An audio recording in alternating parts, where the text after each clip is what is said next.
Marcus Newsom. I am the president of Fort Worth's finest 100 Men organization. What we have here today is our podcast broadcast, and we have some fine gentlemen that we've selected to be a part of this first broadcast. So we're excited to talk about 4 hot topics for the audience. Hope that you chime in at some point in time and give us your comments and your views and your thoughts, and then let us know how we can improve. We are looking forward to this broadcast, and we're going to kick it off live right here with our first question. So actually, before we get to our first question, we're going to introduce ourselves, do a little round table. My name is Marcus Newsom. Once again, I'm the president. I'm also an aerospace engineering teacher, have a men's clothing business as well. Of course, I'm the president of this fine organization, Fort Worth's Finest. So we'll kick it over to Carlos. All right, I'm Carlos Wilson. I am a IT professional. I work in Tarrant County. I have been a part of the Fort Worth Finest since I've been introduced to it. I'm the vice president, and I'm just looking so forward to looking to just the excitement and what we're trying to accomplish here. And I'm just excited. I'm excited about where we're going, the path we're taking, and I'm blessed to be a part of the organization. How's it going, ladies and gentlemen? My name is Clifton Baylor. I come to you from the great city of Shreveport, Louisiana. I'm originally from there, found my way to Texas in 2010 after I graduated from Grambling State University with a bachelor's degree in electronic engineering. My sister formerly moved to Louisville, and she always tried to get me to Texas. So after working a couple of jobs, I found my way here with me and my wife, and we have 2 lovely children. And my daughter is a senior at Prairie View, and my son currently go to Crowley High School. I've been teaching, this is my 11th year. I started off in Dallas ISD as a social studies teacher and coaching football. I worked in Fort Worth ISD about 7 years as a coach teaching STEM and also social studies. Came to Crowley ISD about 2 years ago, met this great gentleman right here, and we just started pitching ideas about, what we can do for the youth, talk about serious topics, and we just been linked ever since then. And so I'm here, I'm focused, I'm ready to get activated and have a good discussion with you, gentlemen. Okay. Hi, Mark. All right. My name is Michael Nelson. I'm also here from DFW area, grew up, raised from Mansfield here in Fort Worth as well. About myself, pretty much about my background, I'm a retired military veteran, Army, and also right now, currently, I'm a culinary instructor where I met these fine gentlemen here, Mr. Newsom, and everything. He told me about the organization, and I've been excited to be given a chance to be a part of being able to be a part of something great. And each one of these gentlemen, as I said, they have a great background, great story to tell, and that's what we're here for. Jesse? My name is Jonathan Collins. I'll just tell you a little bit about myself. My background is in financial services and training, where I work for Lucid Motors as a financial consultant and training. And I've been doing that for the last few months after making a transition, working for the likes of Mercedes-Benz, CDK Global, just to name a few.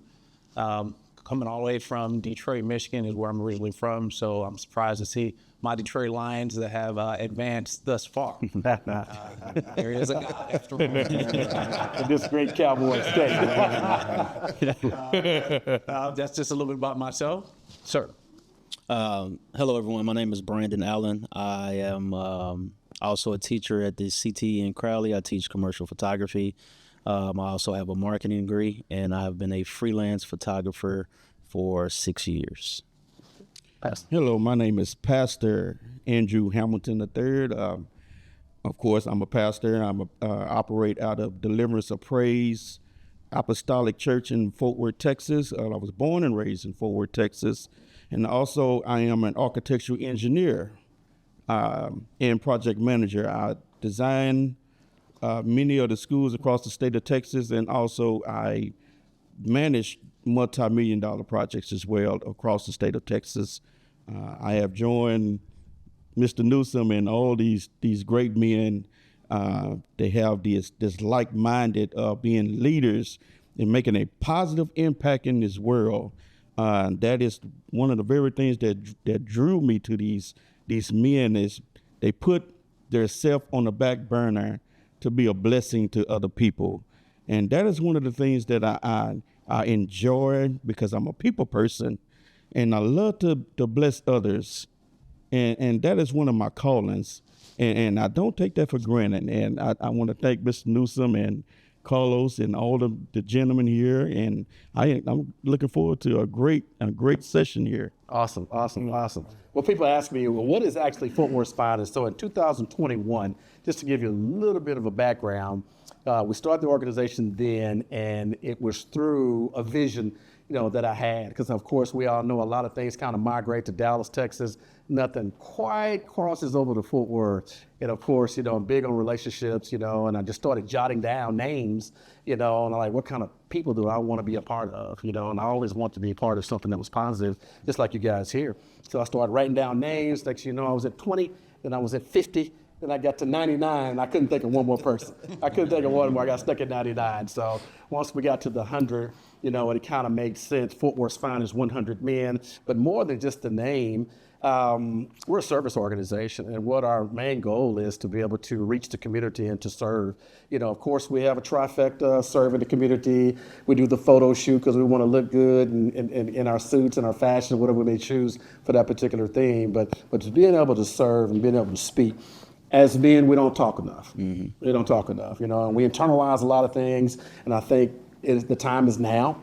The time is right now for us to be able to get it off our chest, or what we want to call it, and to be able to reach the masses, not just in the city of Fort Worth and Dallas, but across the country. So that's why we started this thing, because I'm really excited about the podcast part more than anything else. So we're going to be powerful and intentional with everything that we do. So. I can't do it by myself. So that's why I want an extension of everybody that's a part of this organization. I want it to be an extension of who I am. And then when you bring somebody, they got to be an extension of who you are. High integrity and high character. So with that being said, we're going to jump into our first question for today. We just got four nice topics that may be a little extensive, but we're excited about it. And the first one is, in your opinion, what is the current state of our young men today? Mr. Baylor, if you wouldn't mind addressing the audience with that. The current state of our young men in society right now is I'm gonna address this in two parts. One, the outlook is good. I'm gonna tell you the reason why. Because never in time in our history, and I'm a 42-year-old man, that our young people have access to so many opportunities that I had never had growing up in the 90s and early 2000s. You think about all these jobs that are available, schools to where you don't even much physically have to go to. You can create content to generate wealth. So many opportunities that I'm low-key jealous of it, because I had to put in actual physical work to obtain what I have. But on the other side, it's also scary, because what has happened is that our students and our kids in this generation, they don't have a good example to help lead them. Because the examples that have the biggest voice is leading them to a path of destruction. But the people who have the voice that try to lead them to the right path get drowned out. You see what I'm saying? Yeah. And you got to understand this. With the youth, it's all about the voice that's influenced them. Who has the biggest voice that influence our youth? And what is they telling them? And that's scary. Because when you listen to what they're telling them, it's a direct conflict to where people who want them to go to the right path, it's the opposite of what they're saying. Some kids can drown it out, some can't. But at the same time, everybody get directly affected by it. I'm a firm believer in two principles. Each one teach one, and I am my brother's keeper. And we have to look at this situation with our youth today about how the lack of communication, the ability to have emotional control through certain events, and it's causing them to get hurt. When we used to just be able to pick up things and be talked about, or something happened to us and we can just brush it off. But with these kids today, they can't, because our generation dropped the ball to show them an example how to take a negative and turn it into a positive. Right. So the future is bright as far as what they have accessible, but it's dark because who is leading them. There's a lot of parents out there trying to raise their kids right, but when those kids go out into the world and interact with other kids who was raised wrong, you got to trust in what you raise your kid to do, that they're going to do it. So you kind of got to put hope into your training, Real talk. because kids are influenced by their peers And social media. and social media. And that's the Yeah. big thing. That's that current state and mindset, and especially because we didn't have social media. Yeah. You know, so being that you have social media as an influence for those perhaps who didn't have fathers, they use someone else's platform to follow. And sometimes we don't know who that person is and what they're about, and sometimes that can be detrimental if that person is not positive. And that's one thing that, you know, I pride myself in with my son, is trying to make sure that we stay abreast of what's going on in his life. Because yes, social media is a driving force, whether we want to believe it or not. You know, whether you're in school or not in school. I mean, it's sad enough that, you know, we look at these platforms that are making tons of money, and we look at our kids or our sons and daughters, and they're following people that we have no idea their background, how they've been raised. And what they're saying has a direct influence, and it is impactful in most cases. And then all of a sudden we see them turn and go a different direction. Like, wait, where'd you get that from? I don't know how you guys feel about that. Yeah. What do you think, Brandon? I mean, I mean, I totally agree. Influence is the biggest thing. So, growing up, there was no bigger influence than your parents or your coaches. Yeah. We didn't have, like, I mean, obviously you had entertainment, right? But you only saw them for a short period of time, right? 106 in Park, videos, whatever. Now you can follow an artist from when they wake up to when they go to sleep. You have more time that you spent with your friends in the neighborhood and with your actual parents. They had the influence. Now, the parents don't have the influence anymore. To kind of piggyback on what you were saying about when they go to sleep, if y'all remember, and it's not the fact to show my age, but if you think about it, social media, like you say, 24 hours a day. What used to happen by 8 o'clock, 9 o'clock at night? TV would go off. Go off. midnight. At midnight. So when it goes off, it forced you to have those conversations. It forced my, okay, the night TV done went off, it's going to go check on these kids. And you was able to see, check the temperature of what's going on. How was your day? The dinners at the movie, dinners at the dinner table almost are non-existent anymore. Right. And if they are, everyone's at the dinner table with a device in their hand. Exactly. What's going on? Exactly. So I tend to think that even though I understand that, yeah, we may have dropped the ball on the reference of how we did, I think more importantly, I think society as a whole on the rollout of social media. No one expected it to take a hold so greatly like the way it did. And sad to say, yes, it's the children that are affected by it, but us as adults and the parents as well are just as influenced by most of it. Now, in case in point, you'll see a parent out there in the store and everything. The child, instead of checking the behavior, give them an iPad. Just go ahead and give them something to get them out of his out of mind. It's an electronic babysitter. Yeah, yes. That's And what so it is. when you end up Sensory- having that overload. at a baby at 1 year old, they get older. 1, 2, older they get, they're looking for that device. They're not looking at you. And if you don't pay attention to what they seeing, then hell, what they see is a direct influence of what they think, and what they thinking dictates their behavior. So have we given them a free pass, basically, when we hand them that I tablet? agree. We have. We But opened and that door for them already. and you're also giving up a little bit of your responsibility, and just by doing that, instead of checking that behavior, you like you say, giving them that pass. There you go. Now go home. You don't have to worry about them and everything. So now they're learning. Some of my students, I've learned they've learned how to almost be an adult through social media. Regardless of which path they take, whoever that influencer is, they're gonna go that route. And then what ends up happening, they come into our classrooms and we have to go ahead and play whoever their favorite auntie, uncle, whoever that be, or that adult that they're not used to giving them that tough love.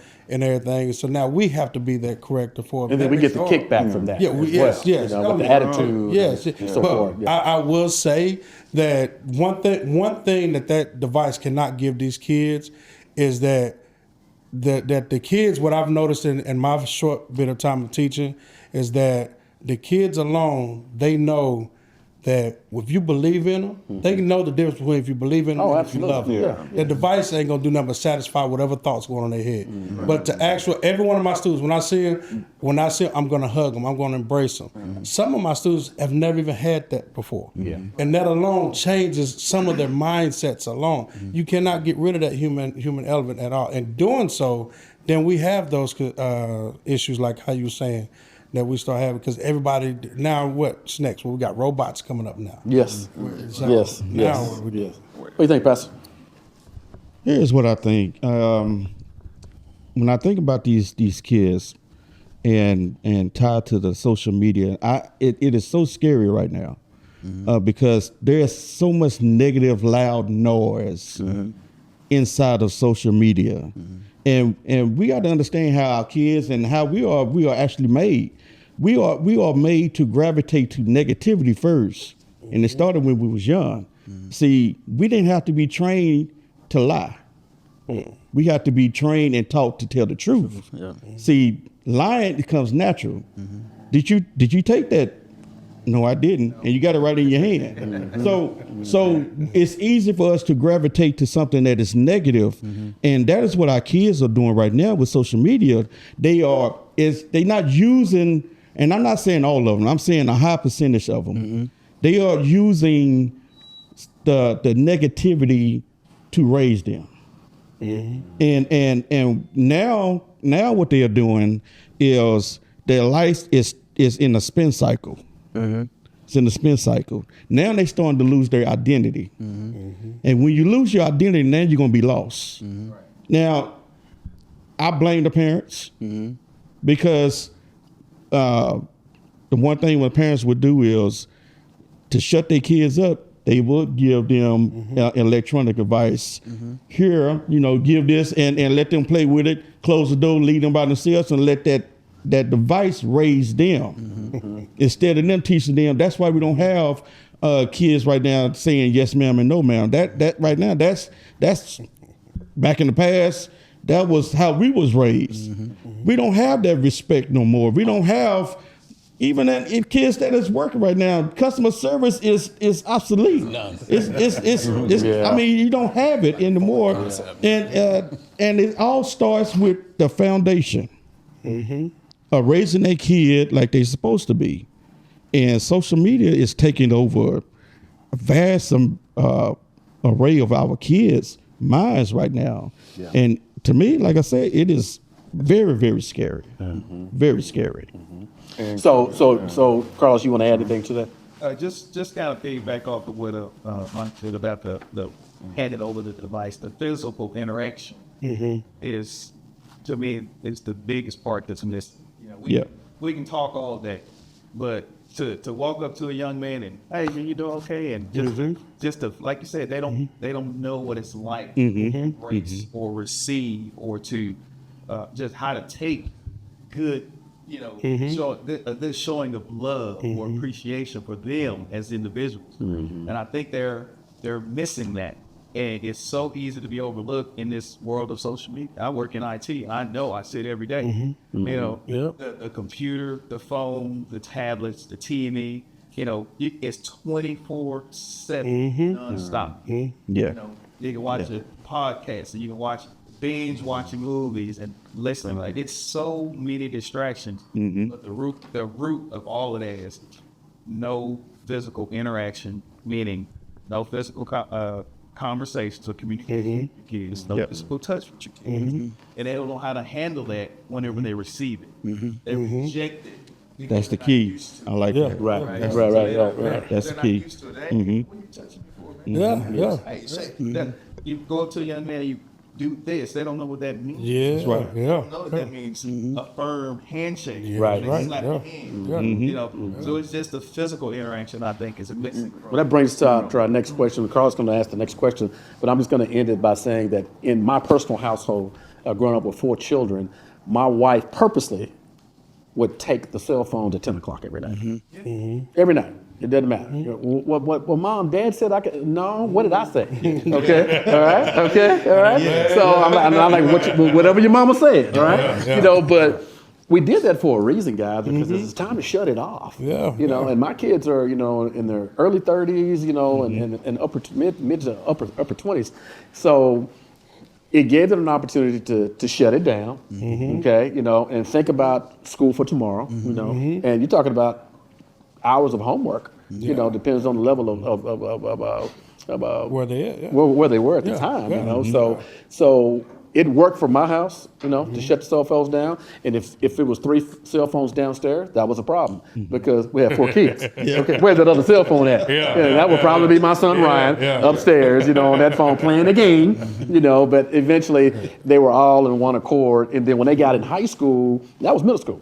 When they got in high school, because of the range of their ages, it was the same thing, you know. So and those are rules. So part of the state of our young men right now are rules, you know. So if you can follow the rules at an early age, then now it becomes a habit. So that doesn't matter, you know, who tells you something. You're gonna abide by that rule because guess what, guys? We're gonna have rules for the rest of our lives. But isn't it We all got to answer something. that even now, when I look at young men, 15-year-olds and above, my son and a couple of his friends, it's very important that, you know, your wife was able to tell them, hey, you know, shut that phone off at 10. Now, look how advanced the mind is.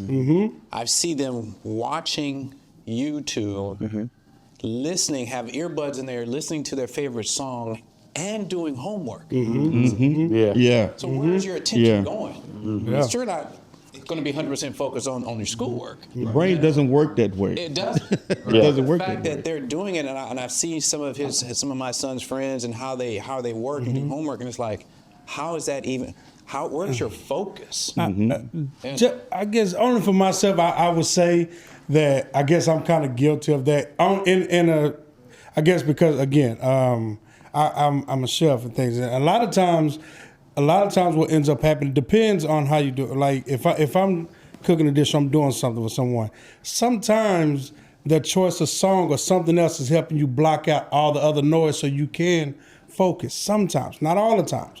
That's why I say there is that little piece. Like when I was in college, in order me to like back when I was in the military, my background I speak before about sea burn and nuclear proliferation. That's crazy stuff to have to deal with. So I would have to play like blues music. I'd never cook without blues music playing. But I may have forgot how to do the recipe, but once that music playing, my hands get to doing the talking. It get to doing. I get to get focused. But just to go back to what you were saying a while ago about your wife, I think it's equally important that us as men are saying the same thing. Because a lot of times in some households, the mother is always the disciplinarian. True. And then so the next thing you know, the men a lot of times, which I've seen, they don't say nothing. They let the mama handle it. Then when you get these same boys come to school, when they reach a guy that's actually about to discipline them, not have issue because they're not used to they're not used to that voice. True. They're not used they're used to the one. They're used Yeah. to the mother that's doing the talking. So I think it's equally important that us as men, it's important. I think we're gonna address that later to have both present there. That's why when we're at the school, like I said, with Mr. Newsom, Mr. Allen, and Mr. Williams thing, it is so refreshing to see that when you see some of the boys, they dealing with something, and we get them and pull them outside, and we have those conversations. You can almost instantly see a light. You can see the change in them boys, where he once was a bad kid, and now you can see the change in them, and they're like, had you never showed me that part. So we have to address the behavior at that time. Yeah. Because did your mom address that behavior when she told you she's gonna get you? Yeah. She didn't wait till tomorrow. Okay. Well, She was I'm on the coming. phone. Now, it might be late at night, Addressed it quick. but she was coming with the bill. Yeah. She was coming with it. Yeah. Switch Yeah. chords, whatever. Yeah. That's what they know. Yeah. So one other thing real quick on the technology thing, I would encourage everyone, right, wherever this podcast lands, whoever watches it, whatever age, to go and look at the effects of social media and technology. We're so much in a rush to everything, drop something new, make some money on it. That it's not regulated, right? That's right. Think about a toy that comes out, it comes with instructions, it comes with the dangers of it, whatever the case may be. Social media didn't come out with that. Oh yeah, yeah. right? So we're learning more of it now. So what I would encourage people to do is go look at the effects of it because it's still kind of fairly new. Right. It didn't come with instructions. Yeah, there you go. Yeah, yeah. So if you see the damage that it actually has on one's brain, sensory overload, right? Why a person can't sit still, Yeah. why their eyes. Yeah. It has so many attention. There's so much going on, yeah. There's so much. So that's the last thing I was gonna say on it. Is just I encourage people just to do a deep dive for themselves and for the kids.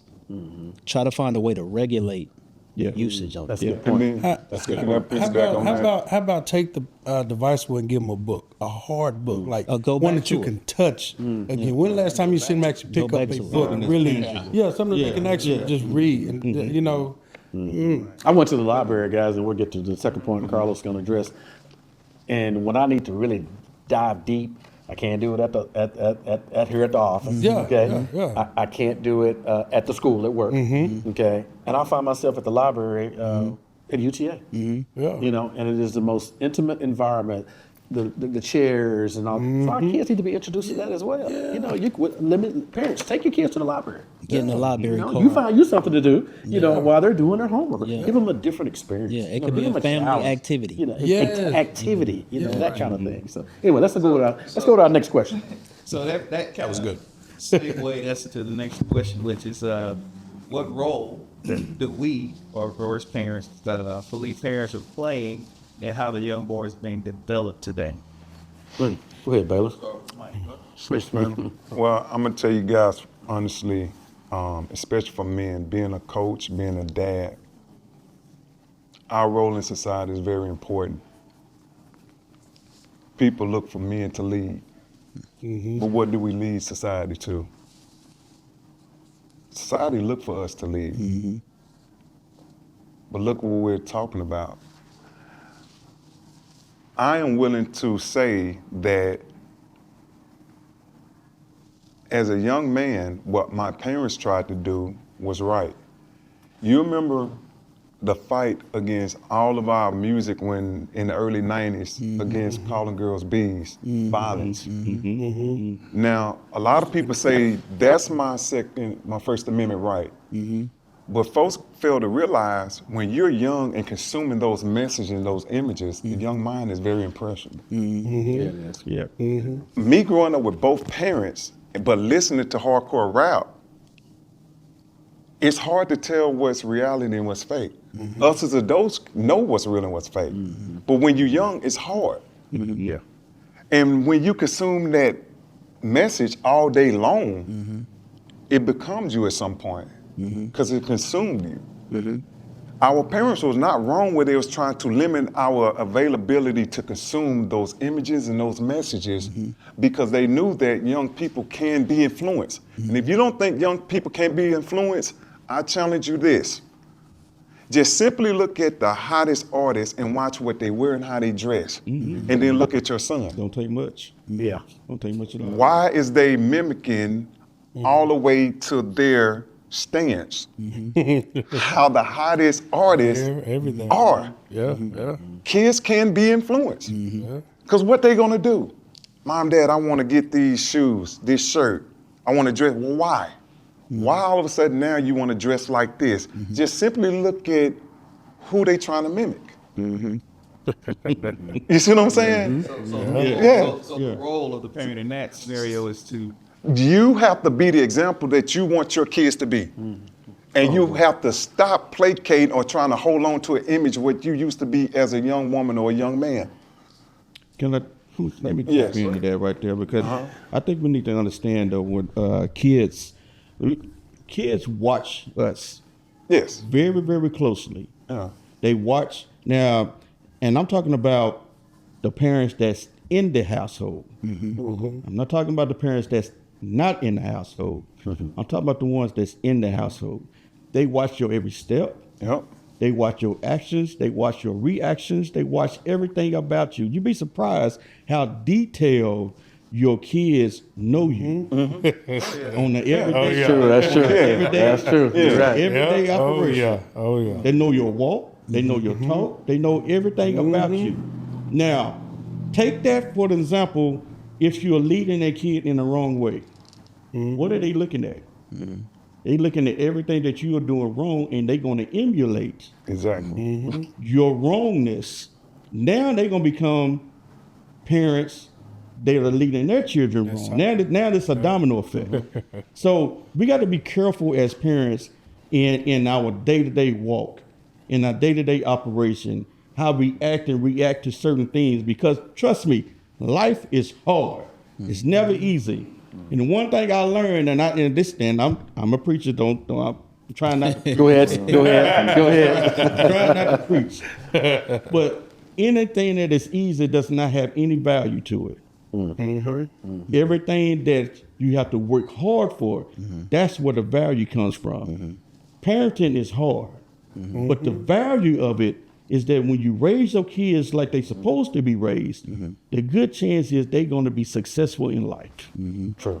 You gotta. They are watching. They watching you. So we as parents, especially as men, we are ordained to be leaders. Yeah. Yeah. We didn't ask to be leaders. We were ordained to be leaders. So we need to lead our kids in such a way that when they are standing up, they know success is tied to whatever they are doing. I love it. So Brandon, Brandon is the youngest of this fine established seasoned crew. Okay, but how do you feel about being a young father? You know, because we were all young at one point in time, of course.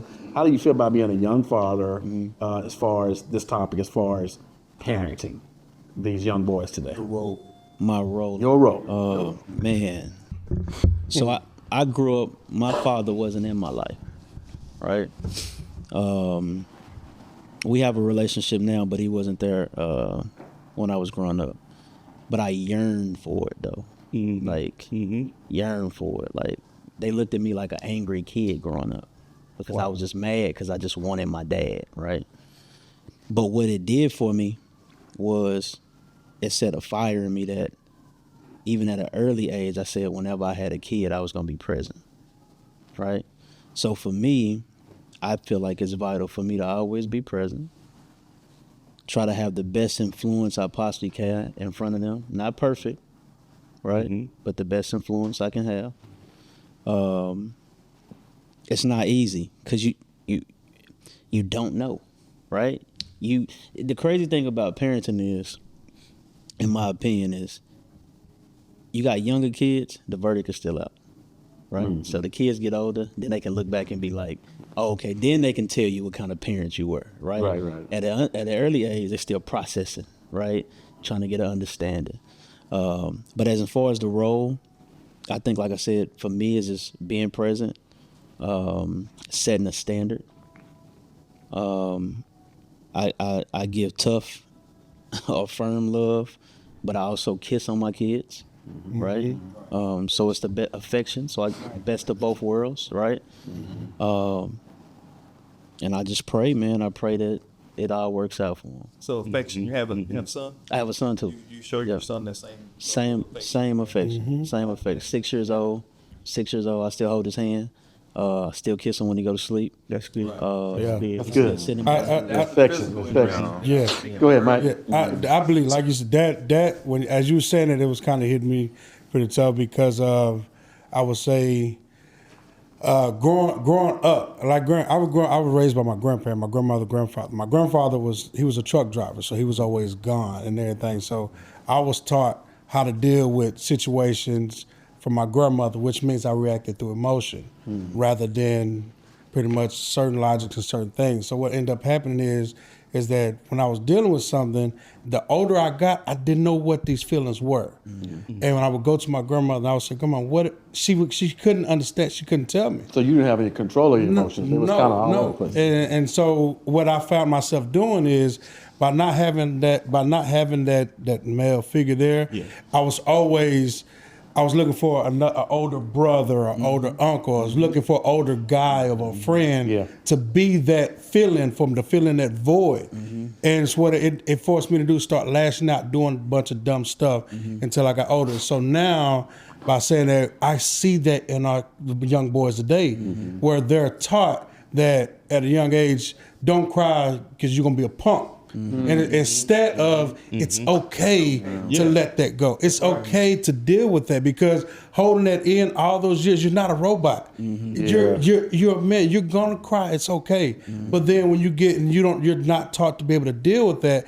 Now you have the lashing out. Now you have these boys doing a whole bunch of dumb stuff, and then you have some of these boys. They come up to you and they start telling you that It just really to see a little boy that you can tell he has so much built up inside of him, but he can't get it out because he don't know how. Right. How do you deal with that? Yeah. So all you can do is the man just grab him and say, "It's okay. Right, I don't right. care about your problem. It's okay. Yeah. Just let it go. Put it on me. I got you." Right. And by that alone, I see myself and how you said it. I see it every day. Yeah. So that's what keeps me being there for these boys at the schools a lot of times. So you were looking for a role model. Yes, but it had to be a male. It wasn't a woman. It had to be that male. for me. Yeah. That's the key. That's And I the key. think the key, yeah, exactly, it's the key. It's the male role model, because far too often, even a lot of us as young men, I mean, whatever your age may be at the time right now, but at some point, I was raised by a single mom. My mom was a parent. My dad was in my life, but not present in my life. So a lot of the values I learned were from my aunts and my, So I did look to the coaches and other male figures in my life to help guide me that way. Oh, yeah. But I had a very good. I mean, my aunts, they were strong women. Yeah. They- Oh, yeah. but they Oh, yeah. instill the values of these things are important. These things are important. Yes, the rights and the wrongs. But in spite of all of their efforts, I think all of us as men still crave the interaction with other. Oh yeah. Oh yeah. Oh yeah. Oh yeah. Man, you just said a word. Yeah. That's right. Yeah. You know what? Yes. Yeah. It's the wrong thing to do. They look for the male bonding and the male interaction, and I think that's the most important. I really do believe that's the most important part. The male Oh interaction. yeah. With young men. Why do you guys feel that in particular emotion of when you're in pain? Why do you think perhaps maybe our fathers and grandfathers were told to turn that off, and then they begin to just, I guess, slowly but surely instill that in us as it relates to don't cry when you're in pain? Why do you think it was that way leading all the way up to now, what we call our 21st century young men? Why do you think it's that way? I think survival.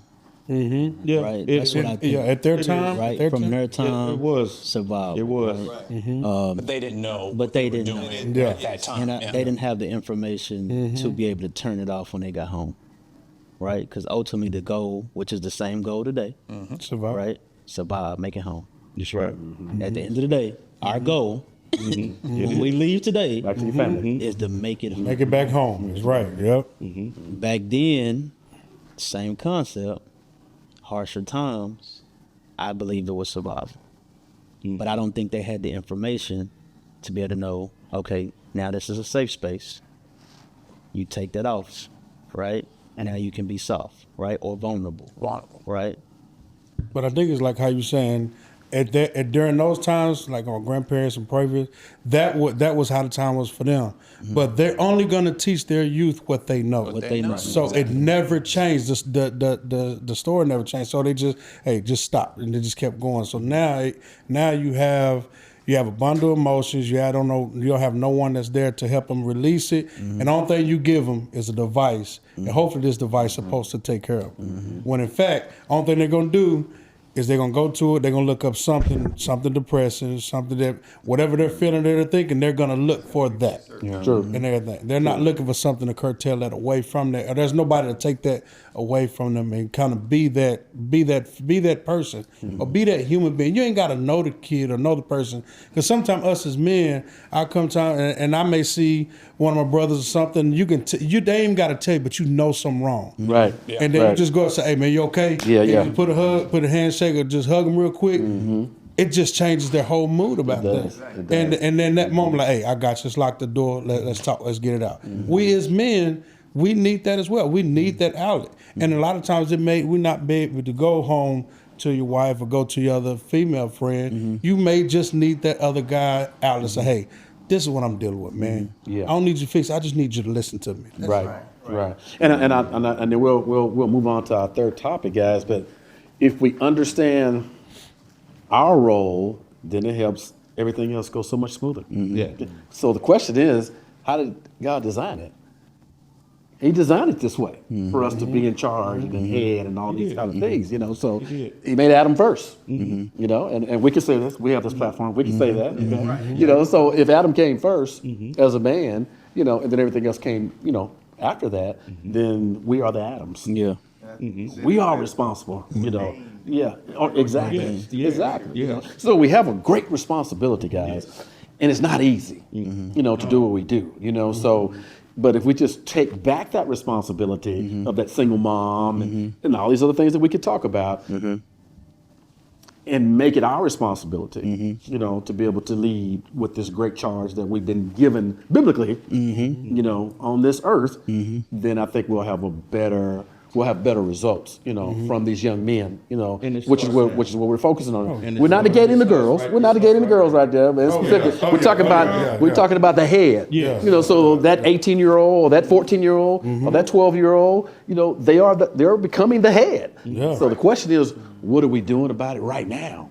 Are we teaching them now to be the head? From my perspective, I go beyond 18, 20, 21 because right now I know some very immature 40 years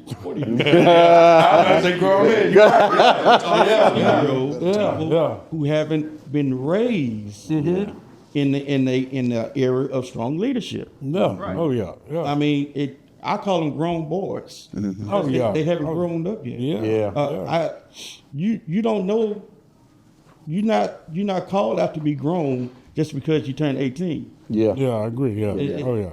If you're able to stand on your own 2 feet, to have a foundation under your feet, and able to face this world and deal with the problems of this world, and know how to resolve the issues of this world, then you will consider yourself grown. But the problem is we have some 40-year-olds, we have some 50-year-olds, even some 60-year-olds that I know personally that are not able to make these decisions or to resolve these issues. Right. And I sit back and I ask myself, I say, okay, where did the problem begin? It began when they was young.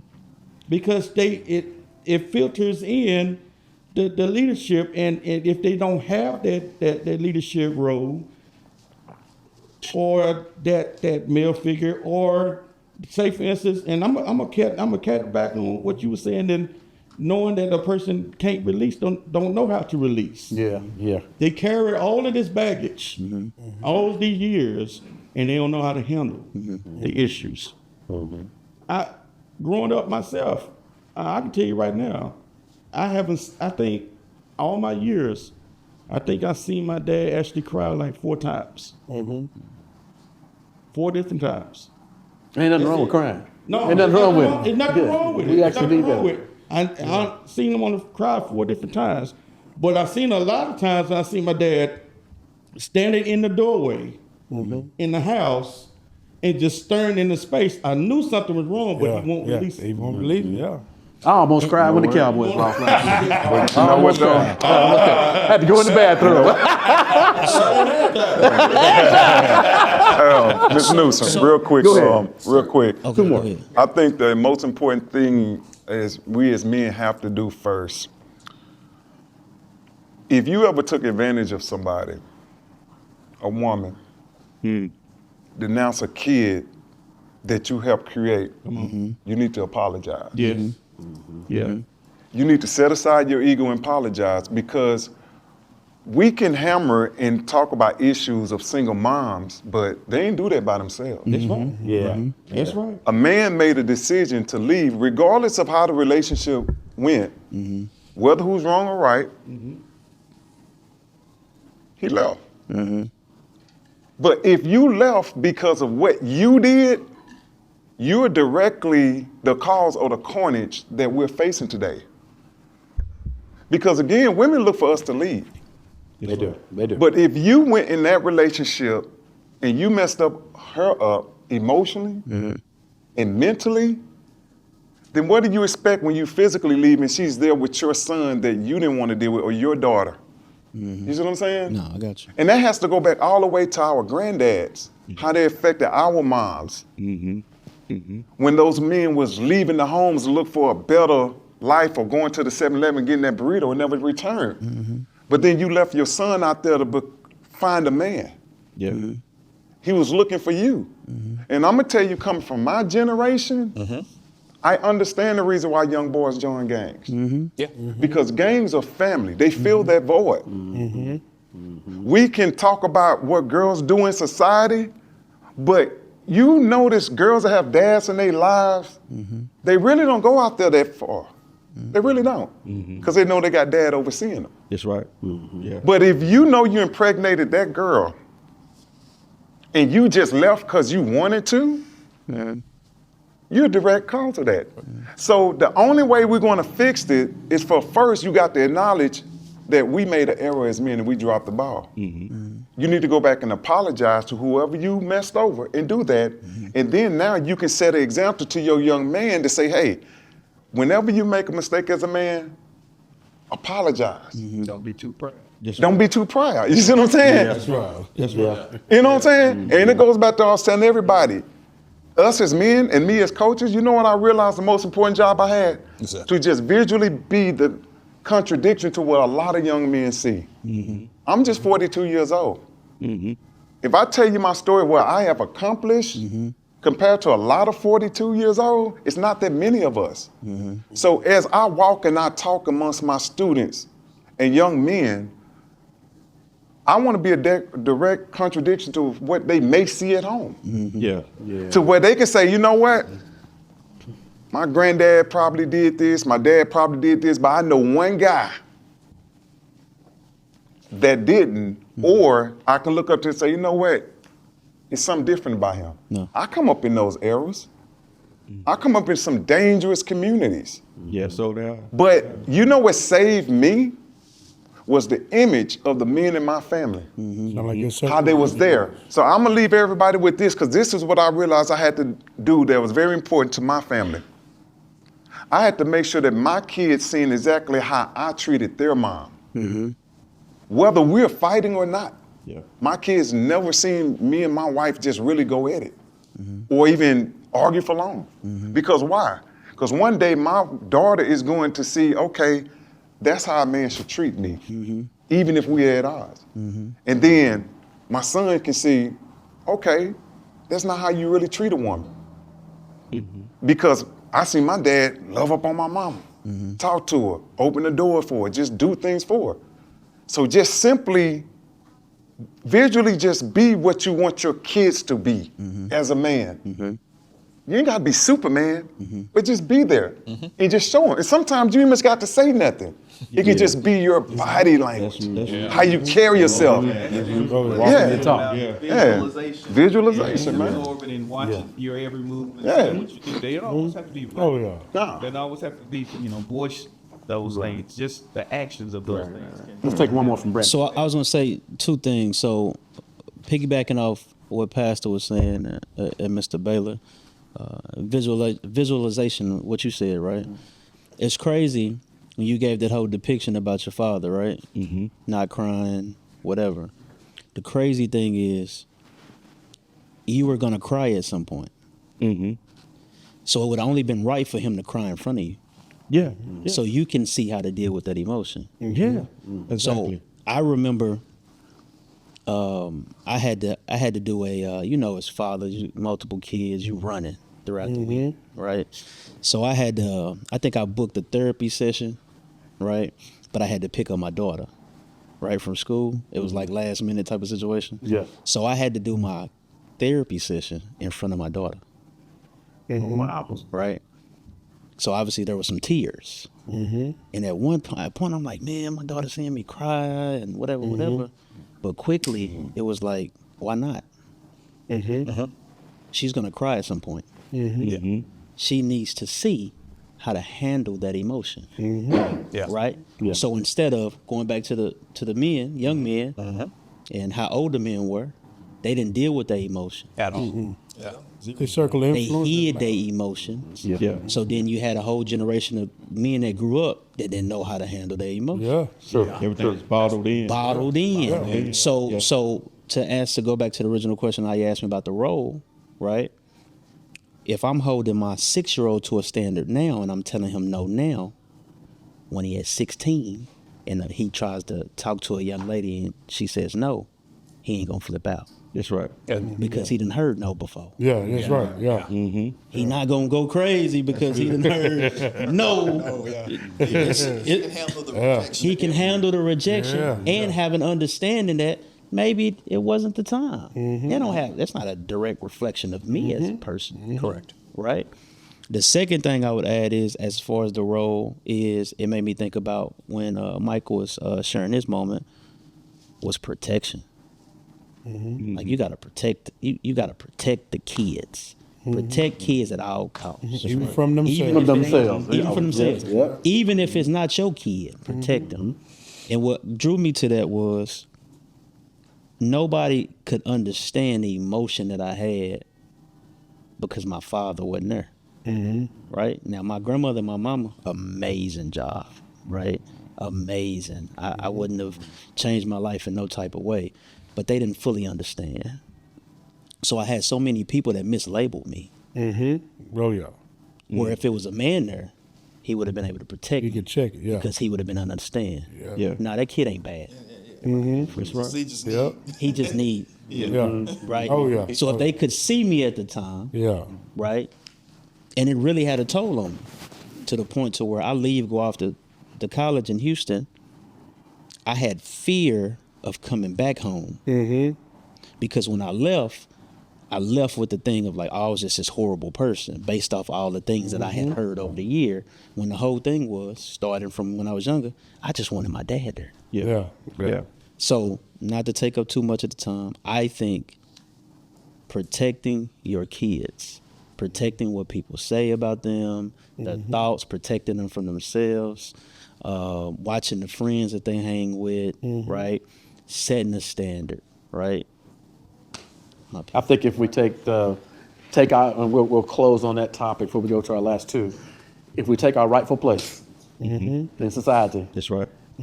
as our responsibility that God gave us, okay, it'll all flow down. It'll flow down to our children. Trust me, it will. Yeah. For our next topic, we're gonna start with Big Mike right here. How has social media, has it impacted our society negatively or positively? Both. I tend to think that when we first opened up and talk about, because social media itself, like as you said before, it gave us access. It did. Access to information, unlimited information. That's the issue, because we can access it so quickly. We don't know if it's true or not, but we just gonna run with it. And what do we do with that information is where the issue also lies at with it. Like when we talked about earlier, we were saying that it's okay to be able to, Google something, do this, that, third, but you got to, as you said earlier, regulate it, stop it. You got, even as us as an adults. And I know the biggest thing that's going on right now is TikTok. TikTok will keep people up all night, all day. And then, TikTok. Who said that? That's good. That's good, JT. That's good. TikTok. And if you don't catch yourself, you'll find yourself up 12 o'clock, 1 o'clock, 2 o'clock, 3 o'clock, knowing you got to be at work at 6, and then you don't cut it off. But then you got some people that they get so it's a drug. It is a drug. Like I say, Endorphins. attention is the new thing. That's the new everything. So everybody want to know what the new thing is, want to see what's going on, and they like that. So when they get a taste of that, they don't want to be the first to miss out. They want to be a part. They feel like they're part of that story that's being told. So I would tend to think that in order for social media, I perceive it here in the near future they're gonna get a regulation on it because we're having kids doing things to themselves True. and everything behind the access to the social man. media True. and everything. So and yes, and they doing it live. So eventually somebody's gonna say, you know what? Let's go ahead and cut this off. Let's go ahead and cut this. 'Cause remember when we was younger and everything, they didn't even cuss on the radio. You didn't hear none of that. They didn't even allow certain things. Yeah, TV, none of that stuff. They didn't allow none of that kind of stuff. Tom Joyner. Yeah, It's your world. it was censored. I'm trying to think. I don't think Lucy and Ricky Ricardo, did they ever kiss? I've never. They kissed. They didn't sleep in the same bed, but they did kiss. Yes, yeah. Oh yeah. What you think, JC, about how's that social media? Has it impacted us negatively or positively? A little bit of both. You know, these young men and women, you know, like you said, they have the access right now. They want to be a part of everything right now. Not knowing when to turn it off, sometimes how to turn it off. Those endorphins just keep going and going and going. I even find myself, maybe some of you can speak on it as well. You catch something that's trending, and then you swipe left, right, up, down, whatever, and it's on to the next one. It's like, oh, man, you know, or the next best thing as far as clothes or how to fix something in the house, and I mean, and it just repetitively, and Endless. we're 3 to 4 hours in. So I understand these young men and women, you know, that have this kind of access. However, when it turns positive, what does that look like? You know, how do we know that whoever they're watching or what has been being displayed and it's positive, did they take it and go the right direction? Oftentimes, as he said, you know, lying is the first thing that we do. So when we see something negative, you know, that influence is significantly stronger, right? That devil is going to have that pull, you know? So what does that look like now? Yeah, like when we was younger, I don't know if you guys remember, when we was younger, take social media right now. If you was to go ahead and shut them off, when we was younger, our mothers or fathers, whatever, when we, as kids, we come into the room, if they're having grown folk conversation, what they tell us to do, get out of here. This grown folks talk. Yeah, it is. If we would use that same energy towards social media, we might be able to alleviate some of this stuff. Right. Well, I know, and as far as, you know, we're gonna dive into the classroom now, and every teacher has their own rules and philosophy.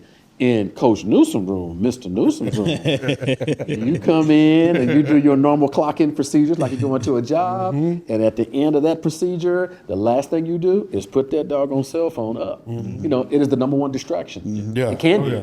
It can be. You know, if I know that already, I'm not going to give them access because I got you for 90 minutes. That 89th minute, you can get your phone. You can get your phone, you know, because it's time to go home now. You know, so, but I got to teach that right now, you know, because what Baylor and I are doing, and I'm sure everybody's doing the same thing, we're getting you ready for the real world. Exactly. You know, and in the real world, they're not going to tell you put your cell phone up. You might get a warning, and like Baylor said, we're at Will State in the state of Texas. Sorry, audience, we're talking about Texas, you know, but there is no second warning sometimes. You know, they're just going to let you go. You know, oh, well, I didn't learn that. I didn't learn that because Mr. Newsom was talking about it, but I wasn't paying attention. You know, so that's the negative side of it. But then on the positive side, there's a lot of great things about social media. As far as advertising, if you're an entrepreneur. So there's some great things that we can list about it. We just got to let the positive outweigh the negative. We got to regulate it like you were saying. We got to regulate it. What are you saying, Bill? With social media, like everybody's saying, it is a positive because in this globalized world, you can bring the world to you in the palm of your hand. That's power. That's access. And sometimes I talk to my students, I say, what do you want to be? And they just give me all sorts of answers, right? And I say, pick up your phone. Now Google it. Now become that. And I said, let me ask you guys a question. How often do you just research on a daily basis to find out what does it take to get there? And how much time do you spend on looking at things that don't? There's a phrase that I use in my class. I tell my students, if you're looking at social media, you're doing something called paying attention. What is the first word? Paying, right? What is the second word? Attention. When you think about the algorithm and how people get paid off of likes, comments, streams, I tell my students, do you know every time you access your cell phone, and get on social media, somebody is getting paid by that traffic. So you are technically paying them to attend to their life. And I said, in this country, your bank account directly reflects what you know. Because you get paid by your skills, right? By your knowledge. If you know how to do something, people pay you for your service. And I say, what you guys have to realize, some days you got to detach yourself, or just simply, you want to be a brain surgeon? Google it. Most classes are online now. The content is there. But how often do you just simply look? Because if you don't, and you start paying attention to other people's lives, by the second, by the click, the algorithm is building up and it's enriching that person, but not you. So you basically wasting time paying attention. Yeah. I'm gonna add to that. Y'all remember, you know, I'm sure we all do when we were younger, show and tell. Oh yeah. Oh yeah. I was interesting enough watching, you know, on social media, you know, the kindergarten class, a little bit older perhaps, and back in the day, it was be like, I want to be like mom, I want to be like dad, because they were the more powerful. The influence. The influence. I was watching one and everyone is saying people's names, and I'm like, Who was these people? and I'm having to look people up. Yeah. Yeah, and I don't know who they are and what they do, and this is something I'm like, well, boy, parents, they need to watch, at least if anything, watch that one. You know, firemen and doctor and whatnot, you know, or my mom and dad, because they were the best thing ever. Now it's just whoever's out there, and we don't know how much influence, you know, that person has over our sons and daughters. So it was good what you said, man. It is. I'll say it's definitely refreshing as a teacher to hear some of the things that y'all do in your classrooms, right? So the same concept, Mr. Baylor, I tell my students, are you the buyer or you the seller? Which one are you? Because, you know, money is what moved them. So they're not really moving. Yeah. That's what they think about. Mental move, but they're not physically moving, right? So I remember I brought a beeper into the classroom. Oh boy. Come on. They can't relate to that. They don't know what that is. Dinosaur days. I said, well, first of all, I was like, what is that? Exactly. Is that a garage door? I said, now look at the screen on here. And then pull out your phones and look at the screens. Why do y'all think we went from here to here? Right? I just want to know. Critical thinking. I think sometimes as teachers, and we feel the pressure, right? BC this, and test this, and all this. But a lot of the stuff needs to be critical thinking. Once we get this critical thinking part, I think a lot of stuff can come. Oh yeah. We got to get past that. So to know that you guys are actually doing those same type of things, critical thinking, asking them questions that make them think for themselves, why is this, why is that, is refreshing to hear. I think social media is a negative and a positive. That's the consensus. Access, right? You can learn so much stuff in a short period of time, whatever. The problem with it is, where's the work? Because a lot of times influencers don't show how they got there. from one place to the next place. Talk me. So, and then the influencers a lot of times went to ChatGPT, wrote a script out, took a product, That's the newest thing out now. Yeah. set up lighting, And here we go. and here we go, Yeah. right?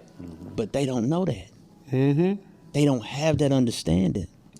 So I've had to pull kids to the side and say, listen, I wish I could tell you it was that easy, but it's not. That's right. Your race is different from somebody else's race. Your life is not going to look exactly like this person's life. So you need to focus on yours. I said, what's the number one game that we play? And like, I don't know what you mean. Just think about it. What's the number one game? We play the blame game. That's the number one game. I said, when you graduate, who you going to blame that you don't even remember the stuff that I was supposed to learn? You gonna blame your teacher? You gonna blame me? You gonna blame the district? No. You gotta go back to yourself. That's good. Because while you were in class, Yeah. learning something, you were supposed to be learning something. Right. You were paying attention to somebody else that is maybe successful, Yeah. because you don't know. You don't know. Yeah. Right. You don't know what's on that Listen, camera off. and for my people, the Houstonians, this is not a shot at people in Houston. It's my second home. But I remember being down there in the Super Bowl come or an event, and guys I know rented cars for the weekend. For the weekend. Yeah. You know how crazy that is? To go rent a Ferrari for the weekend, and it's not even yours? But the picture said Now, The picture does that. The social media said. Social media said. so the cool thing is with social media, influencer, I can go rent the car, put it on social media, and make it look like I got a lifestyle, and I can monetize it. Yep. YB, NBA YoungBoy, right? All day, every day, right? That guy was- These kids need a Yeah. detox, don't they? They need a detox. They don't need to be tested. They need somebody to talk to them. They listen to YB. Why do you believe that this man is living that life that you think he's living? And if so, he's one person that made it out. Try that same route and see what happens to you. It ain't going. It's not going to be the same. Now we were talking about.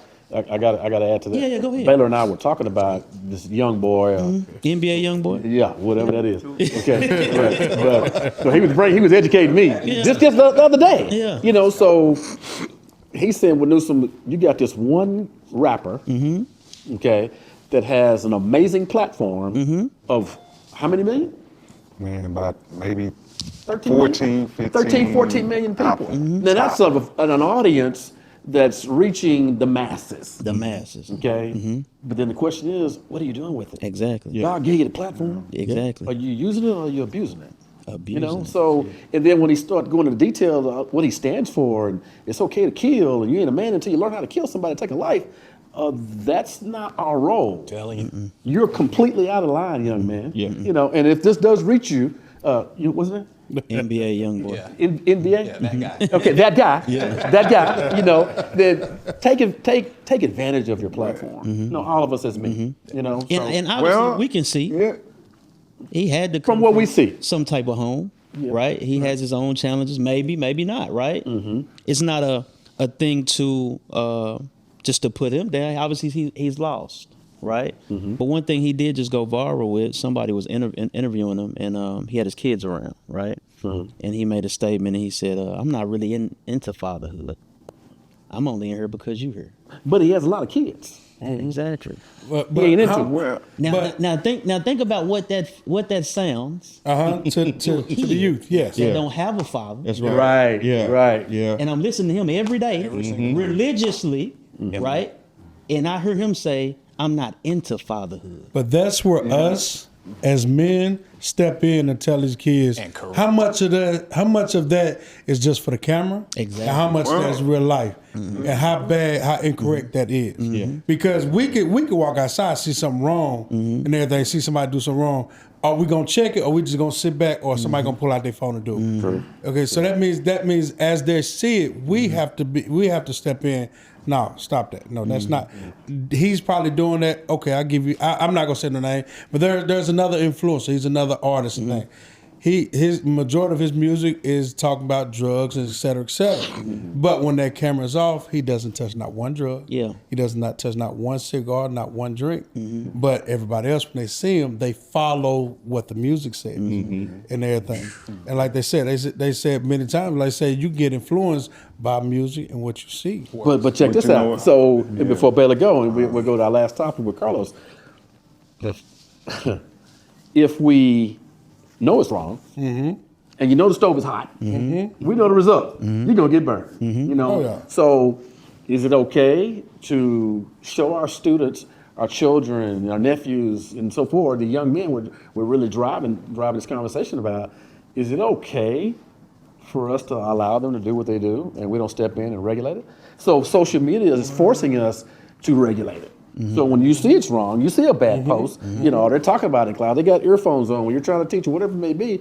Guys, we got to step in right then. Yeah. You got to step in right there. And I know it's a little bit tougher in the school system, you know, because, you know, we got restrictions and so forth, you know, and then in the professional world, you know, I don't know how it is there. Maybe you could tap on that in just a minute, Pastor, you know, but we got to cut it off at that point right there. Yeah. You know, and I know it's hard when you got a lot of people that you're dealing with the masses, but at some point in time, guys, we got to stay involved in social media because it's here now. It's not going anywhere. Yeah, it's got You know, so we got to dive in, Jonathan. You got to dive in because your son is at a private school, or, you know, and y'all got one kid. He upstairs. You don't know what he's doing upstairs. You know, and the rest of our kids are pretty much grown. Yeah. You know, or high school. You know, Yeah. so get involved, guys. You know, and I've been in a very active, involved fair, and I know my son's going to see this. Both my boys going to see this, and my daughters, and they're going to say, "Yeah, Daddy, Mama didn't play." They know Mama didn't play. You know, but you know, I was there to help regulate. You know. And enforce. So all we're doing when they're coming to our school, we're just reinforcing what should be already taught. Be taught already taught. Yeah. You know, and if we do that right there, I promise you, we're gonna have a better kid,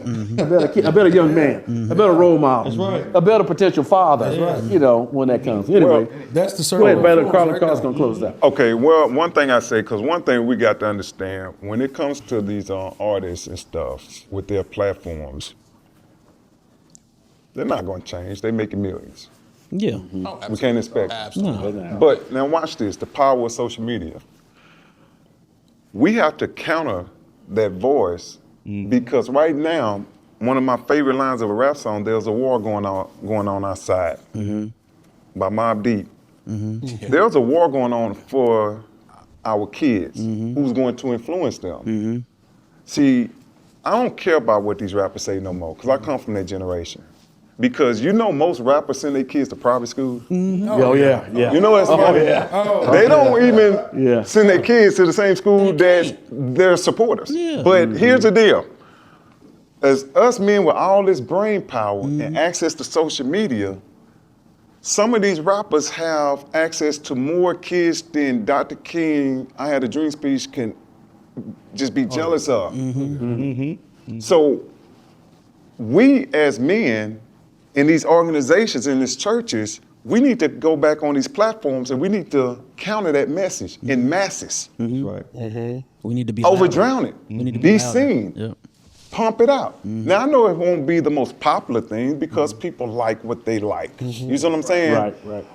But doggone it, I tell you what, growing up in the gang-infested 80s and 90s, I grew up in the Bloods and Crip era. When in one neighborhood was Blood, the next was Crip as a kid. These kids don't know about you go from one neighborhood right down the street. You can't go there. I went through that in Louisiana.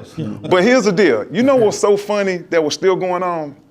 At least at that time, we had The Cosby Show. We had one of my favorite TV shows that ever existed called Rock. Rock. A regular blue-collar black man taking care. You see what I'm saying? There was a counter message, a counter image. You see what I'm saying? But at some point, like I'm saying, us as parents in our generation, we dropped the ball and allow social media to just say, all right, y'all can have our kids. And now we wonder why our kids be doing foolish things. Because they influence a lot by what they see, because you know why? Because we were. That's right. Yeah. But we understood the difference between that rapper saying he's going to murder 45 people. You know, you really can't do that. Yeah. You can't do that. You logically you can't do that. We knew I that, wouldn't kill but 60 now the people. new generation, they don't know. They trying. So I tell my students this. I tell them, sometimes, hey, I'm not gonna lie, I listen to rap, but turn it off because nobody ever did a drive-by listening to Gerald Levert. Oh no. Can't sweat. Not Teddy Bear. You know what I'm saying? No. Calm the music down some. You know what I'm saying? Switch it up a little bit. You know what I'm saying? Down to something. No, I ain't never. Come on now. Else keep sweating. Listen to Johnny Taylor. No, man. No. So change it up. Anything, Too much of anything can be problematic, right? Too much of anything. In moderation, right? Because even when I was younger, I mean, DMX was my first favorite rapper. Well, actually, Scarface was, and then it was DMX, right? But then also too, I was listening to Silk. Yeah. Oh yeah, he's listening H-Town. to I knew he was That provided some challenges too. It did. It was just a different challenge. It was. So I think going back to boy. parenthood, going back to teachers, leaders, just instilling, empowering the kids to understand that this entertainment, right? That you are in control of yourself, right? You don't have to do this. Also regulating, right? Because you're not gonna give a kid a Ferrari at 16, Oh no. That's right. right? But I did yeah. Not at 16. You can't drive one at 16. You Not may get this legally. Honda, this Oh, Not Prius, legally. Fully you. but you can't Yeah. understand. Jared D. They, You can't understand and process the music, certain music, right? Beyonce, I don't know why this comes to mind. It's not a hate Beyonce tour or nothing, but Drunk in Love, you can't understand that at 16. You can't understand the moment that she's you can only understand those visuals. at 16. You can't fathom that. You can't. You can think what it is, but you don't fully understand what she's talking about, right? So then that comes down to what we was talking about overall. We talked about what is the man's role. Everything that you just said, that just mean that we need involved. Yeah, We need to be involved. Got to get off the couch. Yeah. Oh yeah. Put that remote control down. That's and funny. So all It all made of me that, think all of what about we Kevin discussed Hart. to this point has led us to the very last question for the night, which is, as an educator, a lot of you all here are educators, and I take pride in being an educator at some point. I was a substitute. You were educated. You was an educator. As professional, Yeah, whatever absolutely. your role may be. Yeah. What are the biggest challenges? And we hit a lot of them during talking about the other thing. What are the biggest challenges in dealing with our young people? Start with Oh man. Wow. But this is loaded. This might be one whole segment by By itself. itself. The lack of Sit up. self-awareness, the lack of seriousness, self-awareness on whose part? their part, right? Understanding what's going on, right? Critical thinking, we talked about that. Not having a plan. Not having a plan, not understanding time. So in my early years of 38, I realized the life hack is really slowing time down. Yeah. I tell my students the phone, social media, is speeding life up. You need to try to slow life down. Be present, right? One trick ponies, right? I'm just gonna play sports, forgetting the student part, right? It's a lot. Trying to have a Lack life of, based on talent, Talent, versus the in skill- sports versus the skill Yeah. set of learning, applying yourself. lack of respect for themselves, lack of respect for young ladies. You'll be surprised some of the stuff that you hear come down. Oh, yeah. How like, I remember when I was in high school, we said things at the locker room next to our homeboy. You know, like, oh, you know what I'm saying? I'm like, man, I tell our students like, y'all are horrible at whispering. Oh yeah. Oh yeah. Yeah, they don't know how to whisper. Yeah, that's back when it's right. Will you be my girlfriend? Circle yes or no. Yeah, you on the paper. Quiet Yeah, with it. that's about as discreet as we got back. Anger, Yeah, hold them. anger, frustration, not knowing how to process that. What am I seeing? They don't want to be seen. So it's hard for you to look them in the eyes, have a real conversation with them, because they feel judged or they feel like all their insecurities or whatever is showing when they don't understand what a safe space is. That's so. I get, It's, That's enough. You said a lot. You said a lot. You said a lot. I got one It's- real it's big one that I loaded. would say. Okay. I got one real big one that I would say, and I should quit. As an educator, I would say one of the biggest issues is parent involvement. A lot of times you can have a student that be lashing out doing X, Y, and Z. Okay, you call that parent, say, hey, your child has had this, that, and the third. I've had a parent one time tell me, hey, you deal with them when they with you, I deal with them when they me. Hug up my face. And then the next time I ended up contacting another child's parent. And the parent said, I really don't care. The child do what he want to do anyway. I'm gonna go ahead and send him a job card. By the time you hang up, when he get home, you won't see him no more. I hung up the phone with him. I pulled that student right to my face. I said, "Look here, I don't know what you got going on at home or in your life, but I'm not gonna give up on you. Yeah. If you promise to at least work with me, we'll figure this out." And I swear to you, if I don't never teach another day in my life, that one student I'll never forget, because he turned around a complete 360 and is one of my best students that I've ever had since I've been here. Wow. And everything. And so, but to actually, the parents' involvement is needed. Granted, we're just like you said, we're just reinforce what should be taught at home Extension. Right. and everything. But at home, some of the students, when you hear, sometimes you can just sit back and you can listen to them talk about what goes on at home, and you'll be like, "Wow, wait, no way." And what they have access to, even to see at home, to be able to see. I had a couple students say, I was like, when y'all come in, if you smell like what they come in the hallway smelling like, and everything, I said, get out of my room, go wash yourself up, put some lotion, cologne, and come on back off in there. And I said, why you just come around here and smell like, hey, my dad give me what I need to do to come up here and go sell and hustle, then I can go back home. My dad. If I don't make this much money, when I get home, I can't walk back in the house today. Wow. And I'm like, wait a minute. And I've not heard that only one time. I've heard that multiple times. So again, when we talk about father's involvement or male involvement, we got to also take in consideration what type of influence that man is. You know, I've heard a couple times. I think you said it a little while ago, and then you just repeated it again. Is we should be reinforcing or reestablishing or reaffirming what's happening at home. Well, when these things aren't happening at home, there's nothing for us to reinforce, enforce, or we have to influence those people at the time. Oh, yeah. It's like what you just said right now. Oh yeah. If that young person that you just said 360 is not getting that from home, guess what they're going to come to look for? They're going to come and look for it. Yeah.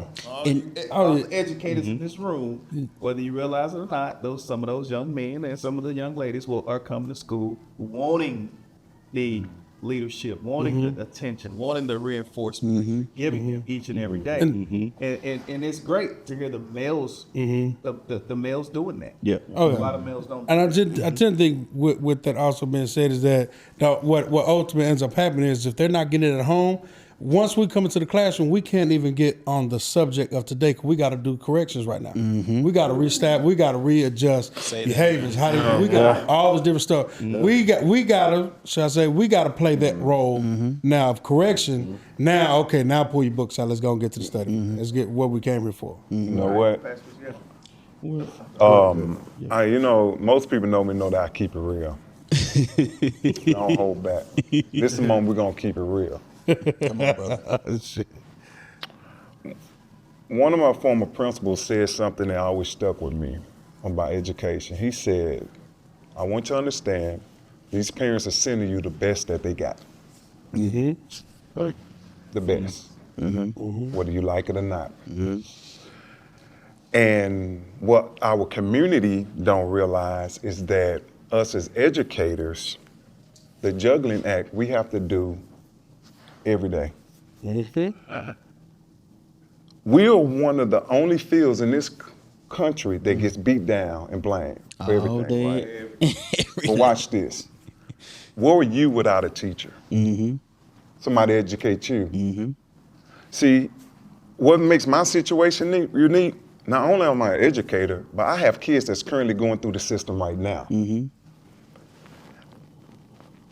And what unnerves me is when I hear the community complain about schools, ISDs, teachers. That school bad, that school bad. But keep in mind,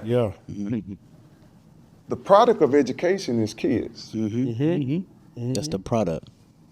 So think about this. We deal with what comes to us. That's it. We can only control what happens in our classroom. But on top of trying to teach kids testing, certifications, or just simply how to behave, we also got to deal with what they came to us with from the previous night, which is out of our control. Bring that to the classroom. You see what I'm saying? Good job. And I always challenge people. And you know what's so funny when I challenge people when they always talk about schools and principals? I tell you what, please, just come to my class or our school and just observe. Observe. Just observe what goes on. Not just football and basketball. Yeah, just it. Not just a game. And you know what tends to happen? Yeah. You know what tends to happen? They get in there, but like, man, this place is a wild place. It's like a zoo. But you know what's so funny? Those same people start recognize kids of their friends. Oh yeah. You know what I'm saying? Yeah. And be like, oh, that's my little baby. Yeah. But hold up. Now it goes to the question is, are you gonna go back and tell your friend, enrich your relationship, say, I seen your baby acting a plum fool in that school. Now what is us educators who by law have to teach them so many hours in content, and we have to do all this in 8.5 months. We already deal with a deficit of reading and math. But you know what another deficit we deal with? Just some basic norms. Basic. And we have to deal with that on top of trying to teach them something. Do you know how hard it is to teach a kid who came to you crying about something happened in their home? We don't control that. And then we're gonna have the nerve to say, all right, let's learn A, B, and C, and 3. That kid can shut out. They shut it out. But we go to meetings and we are told to make sure that kid has learned and that passed that test. But I'm like, do you know what this kid went through before they got to me? I told you, They have shut education off.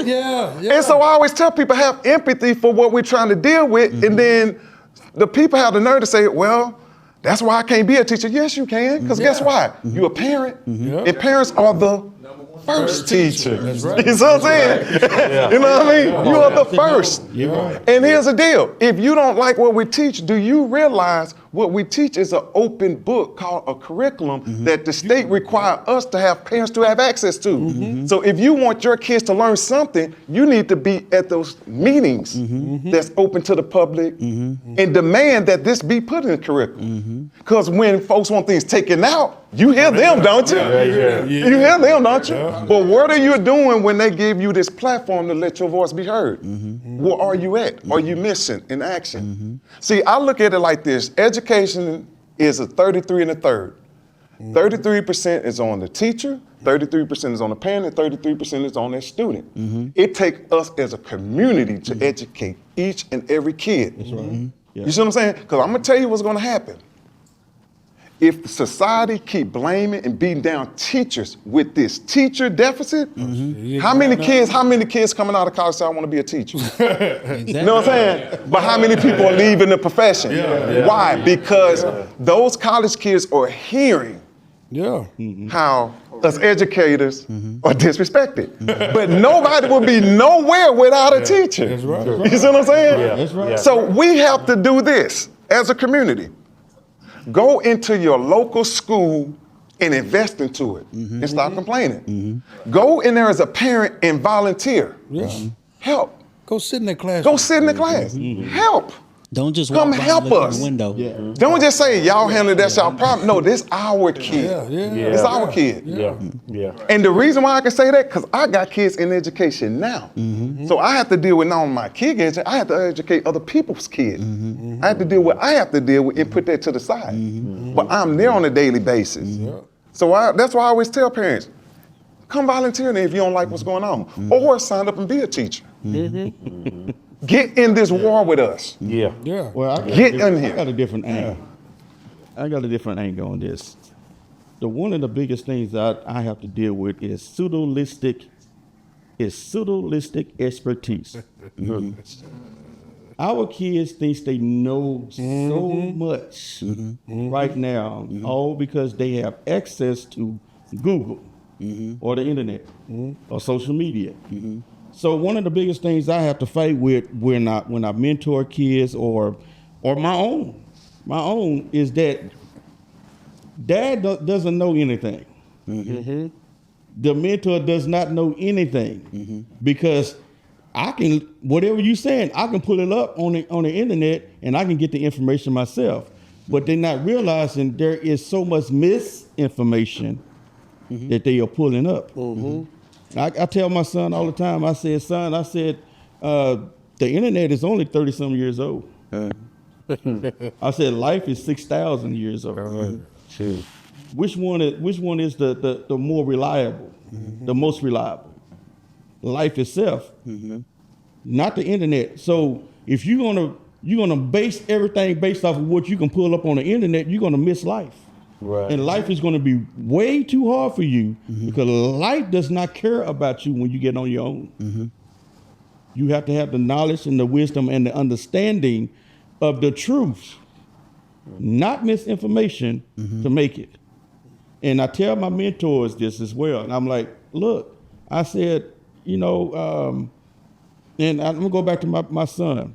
I think it was just a few months ago. I bought my son the Bible, his own personal Bible, got his name engraved on it and everything. I took it to his apartment up in Denton and gave it to him. I said, son, here, I got you a Bible. You know, whenever you have time, you know, just, you don't even have to just get in depth with it. Just start off slow, just read a verse here and there. A few months down the road, I asked my son, I said, son, when the last time you opened your Bible? I said, tell me the truth. He never touched it. It just sat on the counter. I said, but when the last time that you was you on your phone or on your laptop? Not doing work in school, but self-entertainment. Just a few minutes ago. Yeah. Wow. So what am I saying? What I'm telling you, we have to get down to the very foundation. And the very foundation is that we have to teach our kids to weed out the misinformation that is on the internet, social media, this world itself. Because if we don't, they're gonna be misguided. They're gonna be misguided in life. And it gets harder and harder for us as good parents, good mentors, good teachers, and in this world to teach our kids what's right and what's wrong, because they are relying on more of the wrong things in life. And it's getting harder and harder. So I'm just saying, pseudo-listic expertise is my hardest thing that I deal with. False information. False information. Yeah. I'm going to end it here, guys, and because we're gonna wrap up our show. Fear, accountability, and responsibility is something that our young men need. You know, we all need it, but definitely, specifically, this podcast is about our young men. And fear, false evidence appearing real. Okay, so social media appearing real, but sometimes it's not. Okay, accountability, they need to be responsible for their actions. Okay, and they need to have responsibility as well. You know, so we're going to hone in on those things there, and we hope that this broadcast has an impact, you know, on millions of lives. This is just a beginning. We're really excited that we had these gentlemen to commit to the excellence, you know, that they provide on a daily basis. I'm really excited about what the future holds, you know, for Fort Worth's Finest 100 Men. So with that being said, we're going to sign off now. Thank you, Pastor. Thank you, Mike. Thank you, Baylor. Thank you, Carlos, Vice President of Fort Worth's Finest. Jonathan, my longtime frat brother. And then the baby boy, Brandon. Thank you guys for joining us this podcast. And we hope that this platform will land in your living room, you know, at work, on your lunch break, or somewhere. And this is just the beginning of making a powerful impact of Fort Worth's Finest 100 Men. Thank you for coming, joining us. God bless, and good night.